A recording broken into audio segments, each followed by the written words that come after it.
disent affichés par le PDS Birahim Diadji. waaw c'est tout à fait normal bu fekkee ne dañuy jël mot bi nga utiliser léegi muy gourmandise ci Parti démocratique sénégalais mais dañuy fàttali quand même que PDS ci ay jamono li mu fi yore woon ci ay collectivités territoriales ci Sénégal bari na ba nga xamee ni léegi yu bari mu perte ko li ko tax perte yooyu les communes wala département mbirum transhumance a ngi ci parce que yenn ñoo xamee ni ay libéraux la ñu woon dañoo dem rejoindre APR wala Benno Bokk Yaakaar bari na ci ay collectivités territoriales yoo xamee ni Parti démocratique sénégalais perte na ko dañu jëm après ces élections territoriales bu 2022 ci yeneen élection muy élection législative ak après élection présidentielle donc il faut nécessairement que Parti démocratique sénégalais nga xamee ni c'est aujourd'hui le plus grand parti de l'opposition en termes de bu ñuy xool ci par exemple Assemblée nationale di ko xool ci collectivités territoriales yi ak yooyu il faut que mu dellu siwaat ci fa mu nekkoon wala mu xaw ko jege donc beneen parti bu mën a ànd ak moom bu ci mel ni bokk gis-gis bu Pape Diop donte am nañu benn doole ci yenn ci ay gox PDS dañuy bëgg tamit dëggal seen bopp wane ni ñoom fa ñu nekkoon erreur moo tax tey ba ñu perte yenn ci ay collectivités territoriales ndax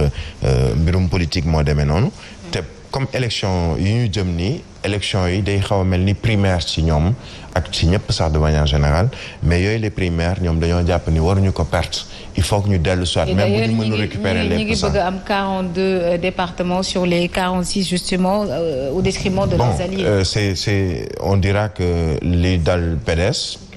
ci seen coalition di Wallu looloo dal Benno Bokk Yaakaar ak APR bi nga xamee ni ñoom dañoo bëgg fii parti socialiste nekkoon wala AFP nekk fa wala yeneen i seen i partenaires yu Benno Bokk Yaakaar ñoom ñu mën a récupérer le grand maximum parce que quand même comme je l'ai dit ay primaire la élection territoriale yooyu li ñu bëgg mooy dem ci élection législative ak élection présidentielle ak benn avance ci wàllu politique boo xamee ni da leen di may ñuy doon ñoo xamee ni ils seront incontournables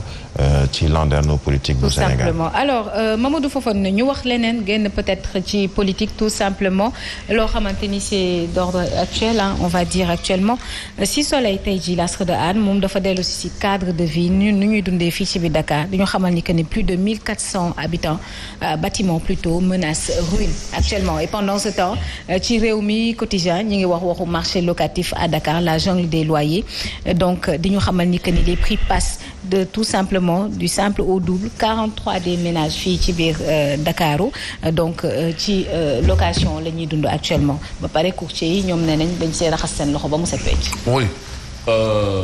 d'abord dañuy wax ne responsabilité c'est partagé mais en grande partie quand même mën nañu wax ne état bi moom moo indi lii nii lépp. pourquoi je m'explique parce que tey mënoo ne am nga structure bu ñu tuddee protection civile am ministère urbanisme logement habitat ainsi de suite am ay démembrement ay services techniques ñu war a mën a di dem sur le terrain di saytu saa su ne par rapport ak ni nga xam ne ñi ngi tabax ci yan norme nañuy tabaxee est-ce que respecté nañ li nga xam ne moom mooy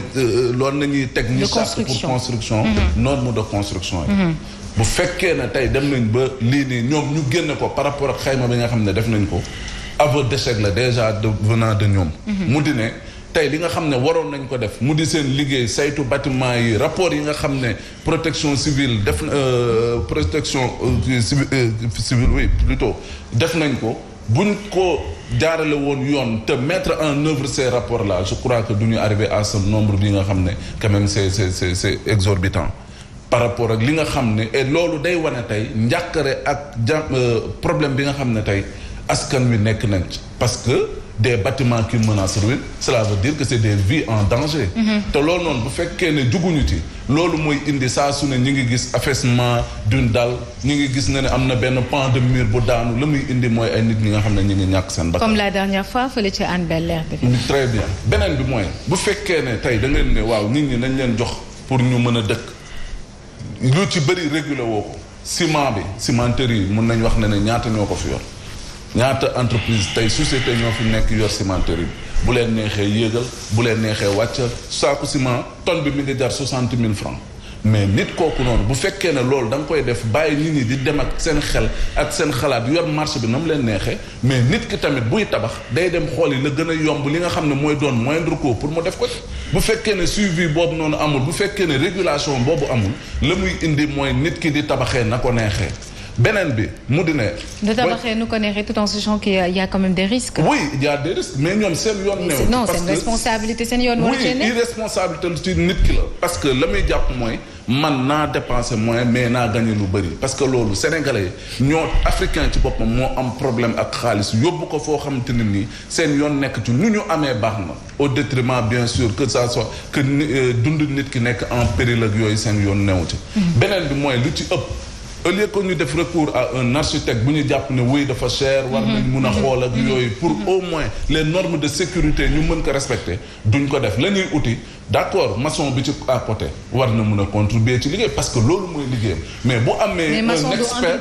oui du entrepreneur mais bu amee un expert bu ko ci accompagner ne ko fii lii nga war a def ci béton lii nga war a def ci ciment pour la solidité justement du bâtiment su boobaa kon donc du ñu am benn risque bu ñuy encourir donc moo tax may les responsabilités sont partagées cupidité